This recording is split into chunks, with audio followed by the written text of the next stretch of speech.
tough subject happens to be insecure attachment and leadership. So most of us associate insecure attachment, if we've even heard of the term, in relationships.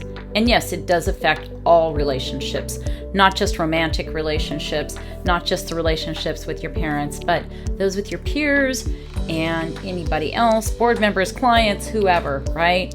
Because insecure attachment in leadership means we're talking imposter syndrome, right? We're talking people pleasing. We're talking perfectionism. Oh yeah, those stem from there.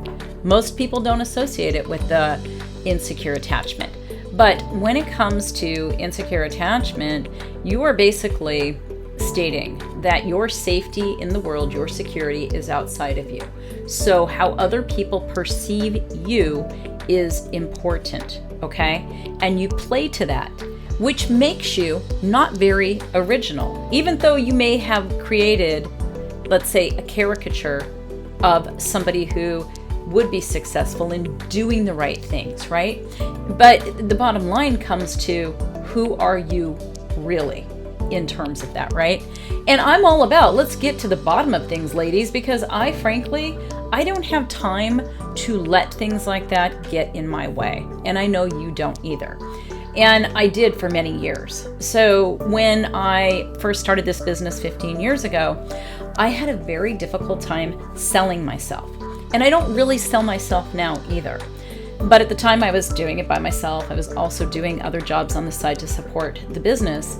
And I really was trying to project an image of success. And I looked at other people and I was trying to, I wouldn't say copy them, but I would compare myself and think, oh, I can do that too, or I should do that. And I could feel like some form of envy and as though I was just so far behind and so far out of it. And it really came back to my lack of confidence. Even though if you met me, you would have said, oh, you're so confident. But I portray that, right? And that's how imposter syndrome feels. You can't let people get close to you. Insecure attachment is you don't let people get close to you because you can't sustain emotional intimacy because you never learned it, number one. And number two, it's uncomfortable, especially if you have, let's say, more avoidant tendencies. And if you happen to have more anxious tendencies, you're still not coming to emotional intimacy because attachment isn't love. Attachment isn't empowerment. Attachment is nothing that is going to help you. Because if you're attached to something, then you always have an expectation of certain results happening so that you maintain that attachment to whatever that happens to be, whether it's a person, a situation, results, whatever. And again, you do not let people get close to you or know you because you're afraid if they do, they're going to think you're a fake or a phony, or they're not going to respect you, or they're going to cast you out. All of those kind of irrational fears are at play.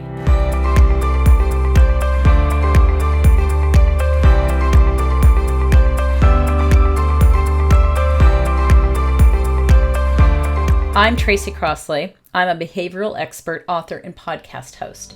And I'm also known as the game changer for women leaders when it comes to how to reinvent yourself from the inside out, because it takes it from the inside out to actually make a difference. We can do all of the things outside of us, but it never makes a difference in how you feel about yourself when it comes to self-doubt, or it comes to imposter syndrome, perfectionism, people-pleasing, saying yes when you mean no. And here's the thing, when you're a leader and you're saying yes when you mean no, what are you leading? You're not.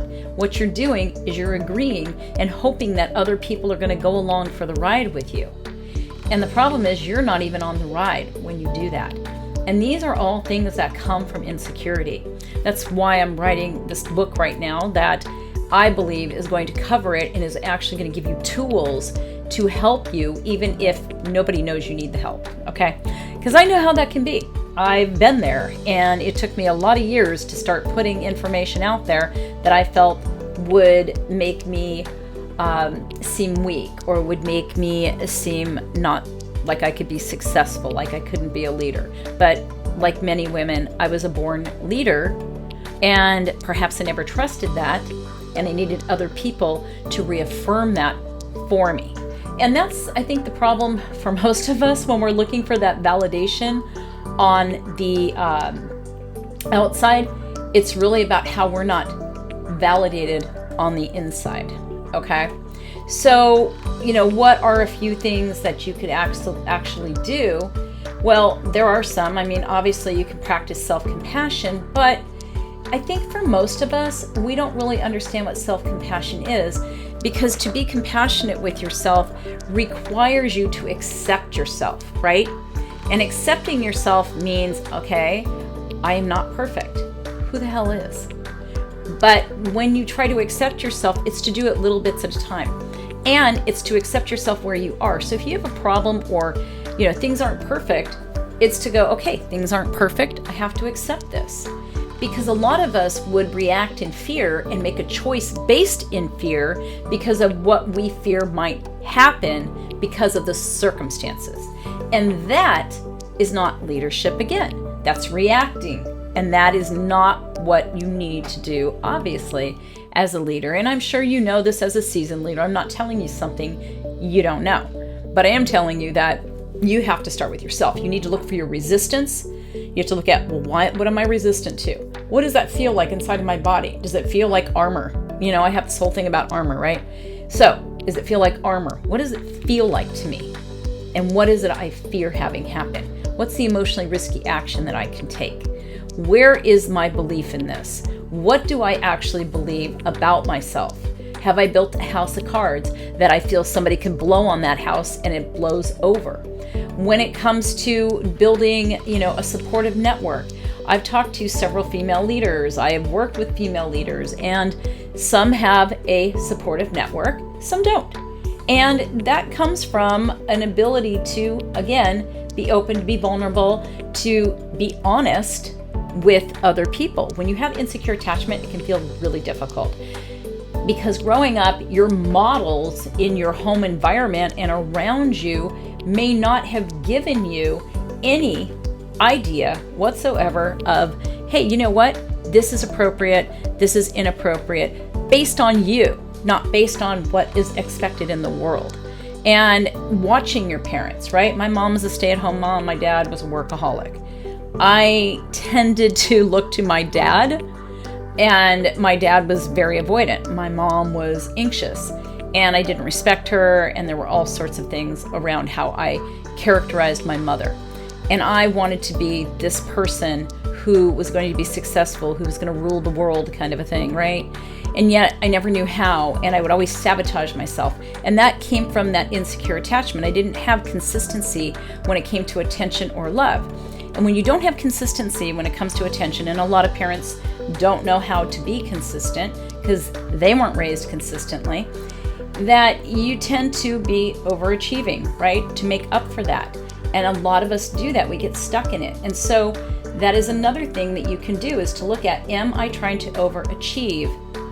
And if I'm trying so hard, what am I actually succeeding at? Where am I making sacrifices that I don't need to? If you can honestly answer these questions and take tiny steps, okay, little baby steps, in changing that, then you're going to feel better and you're going to become a much better leader.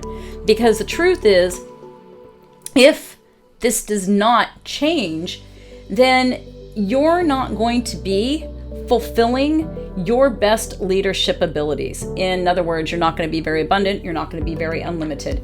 I don't like to use the word abundant very much, but whatever. It's a word that we all use. And when it comes to scarcity, because we're thinking a scarcity of resources, a scarcity of opportunities, a scarcity of likability, a scarcity of I've got to stay in this mold and I can't get out of this mold.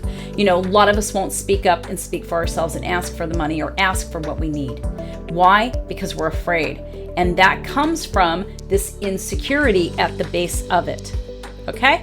So I am very adamant, as you can tell, about this, because I believe that most of us, we're afraid, right? We don't want to seek feedback because a lot of us don't want to hear criticism. And it isn't criticism that you need.